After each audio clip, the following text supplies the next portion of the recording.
get into trouble, onto your back and raise your arm up in the air, and one of the 120 people in kayaks will be there to assist you. If you're doing the London Triathlon, you'll be in the London docks, Victoria docks. You'll have approximately 200 people in your wave, and everybody's bunched together. You're constantly out of your depth. You're never able to put your feet down. It starts off as complete chaos.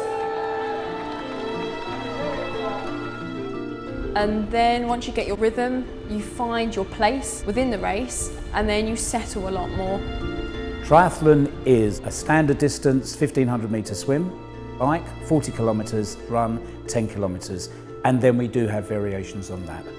I actually take a delight in coaching new swimmers, new triathletes, in just looking at what they're like in the water and thinking, what can we do to make this swimmer, to make this triathlete a better performer? Shannon will be the first person to say that she is not an expert swimmer. However, she has overcome a lot of the poorer aspects in her technique because she's worked on the drills and the skills that are needed. First thing we're going to look at is that flat body position. What we're looking to do is to overcome resistance, and we're looking to streamline. As soon as we lift the head up and the legs go down, immediately we've got resistance. If that water's coming into us, we're going to be slowing down an awful lot. If we keep the head down, that's going to lift the back side up, lift the legs up, and we use the legs just to tick over to keep that body position nice and flat. Rotation is important because it makes the length of stroke better and more efficient. We move the shoulders into the head rather than the other way around. If we moved the chin, then immediately we take that good body position away. So the head stays pretty much perfect. If we didn't have to breathe, it'd be so much easier. The hand goes in, that comes underneath, so we're going to get a good rotation. One of the things that I think a lot of triathletes can get wrong is that they think that legs aren't important for swimming.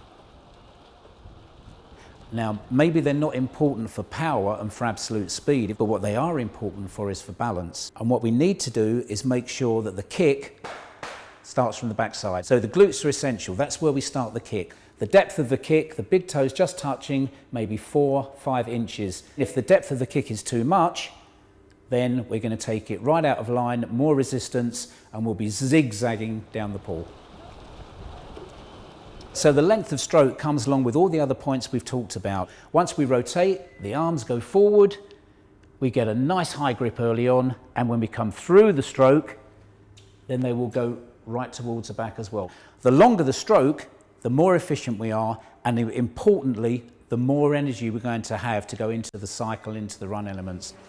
A very top-class swimmer will swim maybe 20, 22 strokes in a 50-metre pool, and a poor swimmer will be doing 100. So they're 4 times less efficient.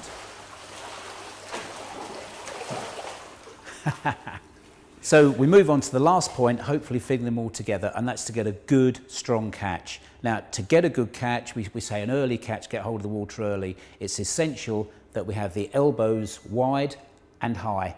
Now, if we do that, it means that we're going to be nice and efficient. The hand goes into the water, we get that catch position. If we drop the thumb a little bit, that means the elbow is going to stay high. We're getting all of this area catching hold of the water.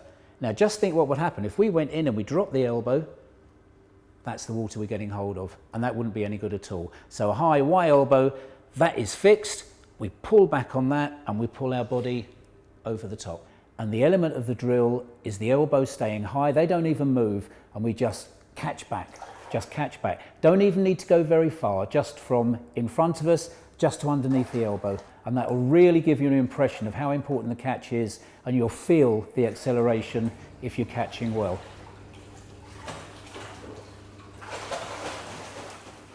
That's great. So we're getting those improvements there. It takes time, but we can see the improvements already.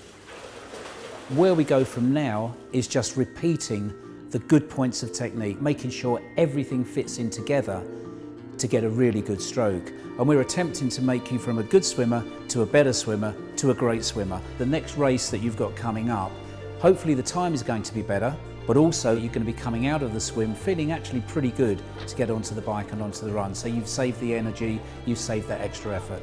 In terms of my triathlon experience where I am currently, I think I'm doing okay. Ideally though, I'd like to be able to push myself a little bit further, and hopefully next year to maybe have a go at doing half Ironman distance as well. So looking at more endurance-based triathlon and working from there.